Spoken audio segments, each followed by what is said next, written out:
Pagi, Om Swastiastu, Assalamualaikum warahmatullahi wabarakatuh. Perkenalkan, kami dari kelompok 5. Di sini kami akan mempresentasikan materi tentang pajak pertambahan nilai, barang dan jasa, serta pajak penjualan atas barang mewah. Berikut adalah anggota kelompok kami, yaitu yang pertama ada saya sendiri, Andika Triananto, dan yang kedua ada Dita Zulia Pramesti, dan yang ketiga ada Santi Susanti, dan yang keempat ada Suryaningsih.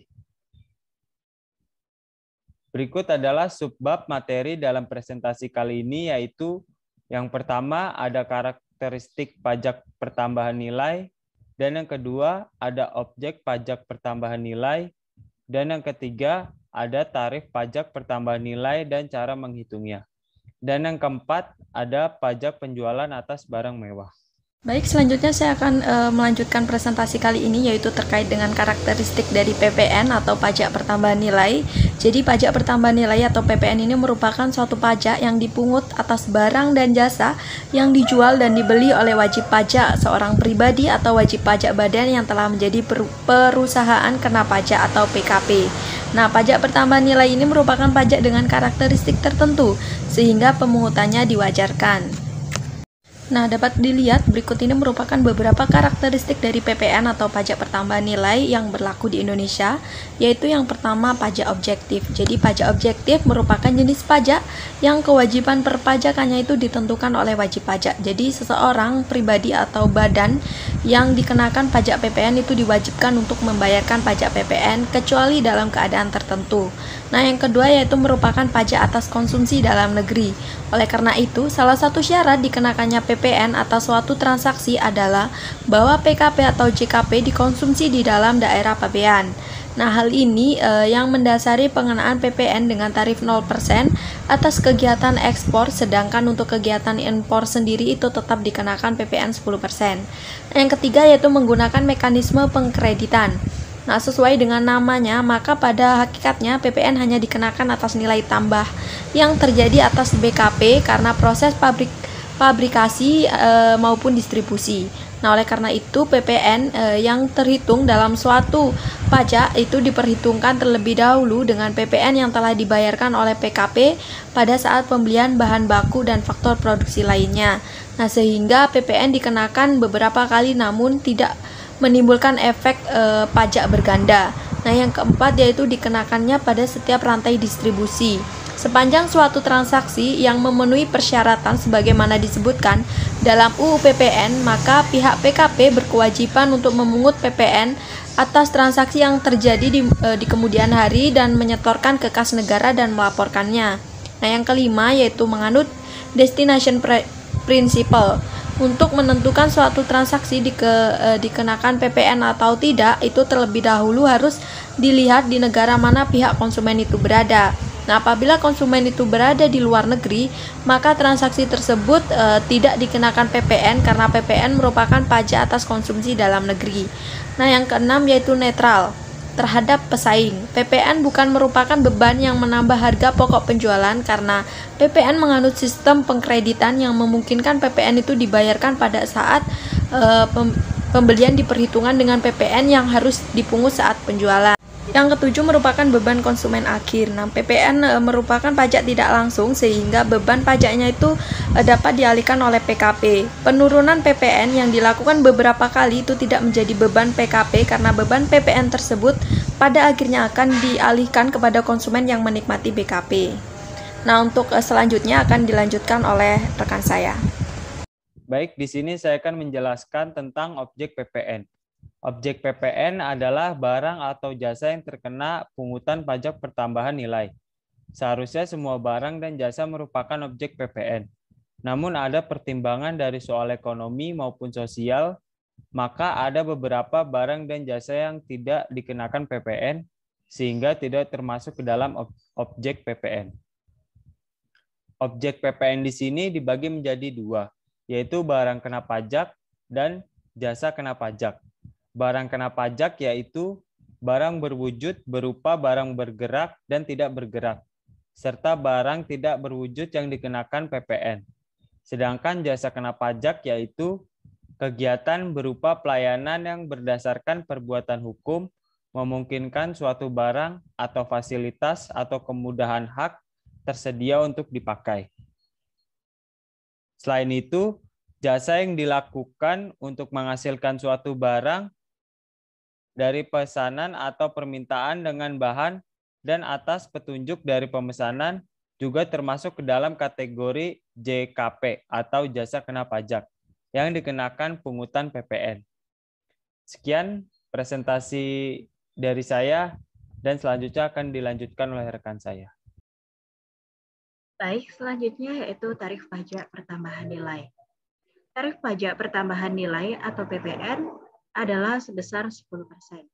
Tarif pajak pertambahan nilai atau PPN sebesar 0% diterapkan apabila yang pertama, ekspor barang kena pajak atau BKP berwujud. Yang kedua yaitu ekspor barang kena pajak atau BKP tidak berwujud. Yang ketiga yaitu ekspor jasa kena pajak atau JKP. Pengenaan tarif sebesar 0% tidak berarti pembebasan dari penugasan pajak pertambahan nilai atau PPN.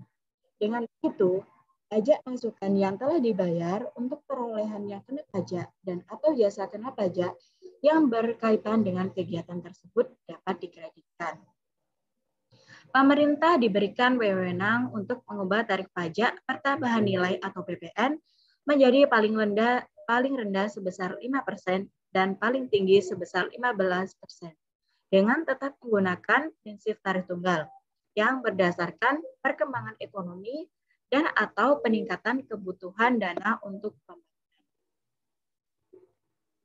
Selanjutnya yaitu tarif pajak atas penjualan barang mewah.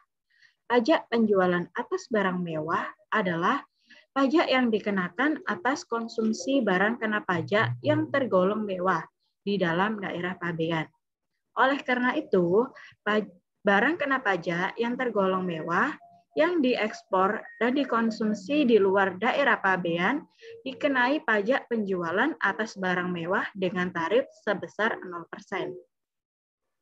Pajak penjualan atas barang mewah yang telah dibayar atas perolehan barang kena pajak atau BKP yang tergolong mewah yang diekspor tersebut dapat diminta kembali.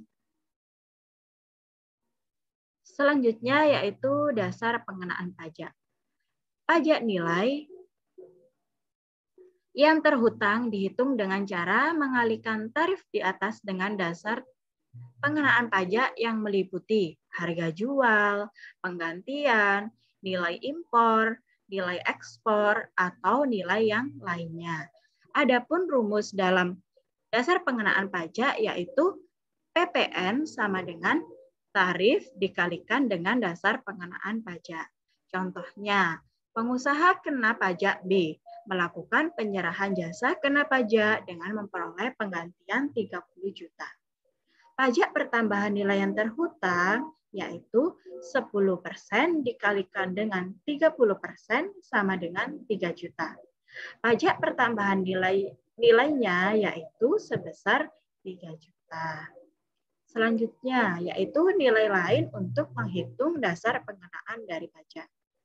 Nilai lain adalah nilai berupa uang yang ditetapkan sebagai dasar pengenaan pajak. Nilai lain dapat dihitung sebagai berikut. Yang pertama yaitu yaitu untuk pemakaian sendiri. Barang kena pajak dan atau jasa kena pajak adalah harga pokok penjualan. Rumusnya yaitu harga pokok penjualan sama dengan harga jual atau penggantian dikurangi dengan laba kotor.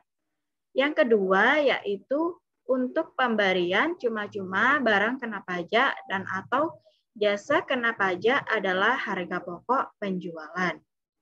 Rumusnya yaitu harga pokok penjualan sama dengan harga jual atau penggantian dikurangi dengan laba kotor. Selanjutnya yaitu cara menghitung PPN.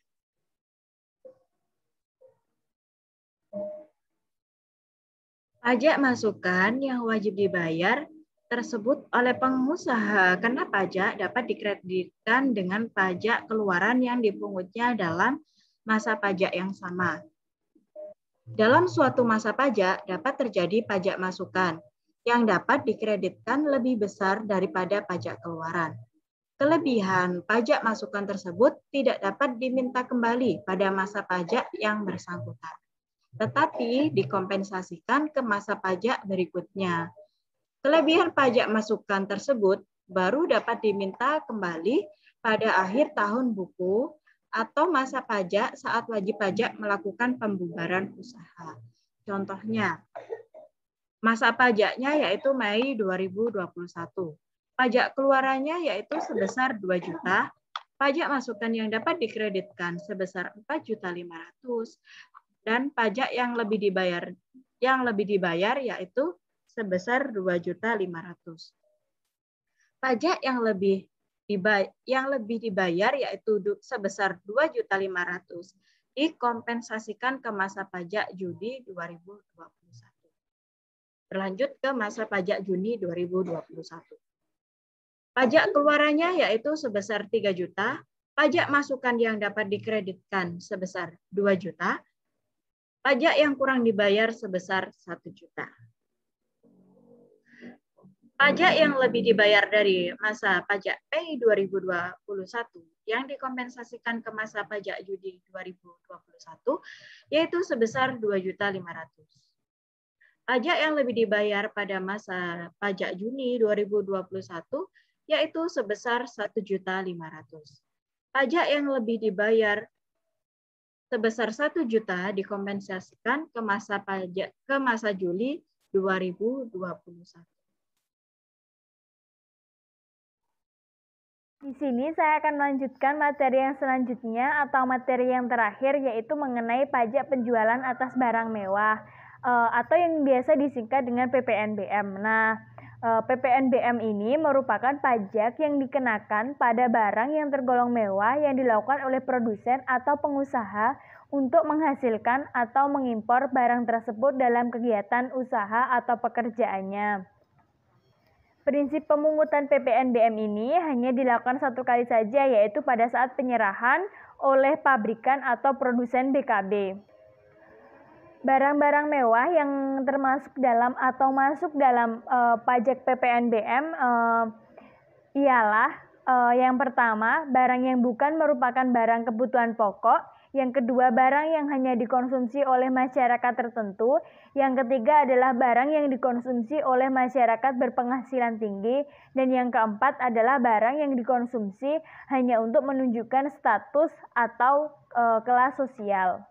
Yang selanjutnya adalah pentingnya PPNBM untuk diterapkan. Yang pertama, agar tercipta keseimbangan pembebanan pajak. Yang kedua, untuk mengendalikan pola konsumsi atas BKB. Yang ketiga, perlindungan terhadap produsen kecil atau tradisional. Yang keempat, pengamanan penerimaan negara. Baik, kesimpulan dalam presentasi kali ini yaitu pengenaan pajak pertambahan nilai dilaksanakan berdasarkan sistem faktur, sehingga atas penyerahan barang atau penyerahan jasa wajib dibuat faktur. Pajak sebagai bukti transaksi penyerahan barang atau jasa yang terutang pajak. Pengusaha kena pajak hanya diharuskan membayar kepada negara sebesar selisih antara PPN yang dipungut dari pembelian BKP atau penerima JKP dengan PPN yang dibayarkan kepada penjual BKP atau pemberi JKP. Seorang pengusaha kena pajak akan dipungut PPN dari barang atau jasa yang dibeli dan diperoleh untuk keperluan usahanya. Pajak yang telah dibayar saat pembelian atau perolehan barang atau jasa tersebut merupakan pajak masukan. Sekian presentasi dari kelompok kami. Terima kasih.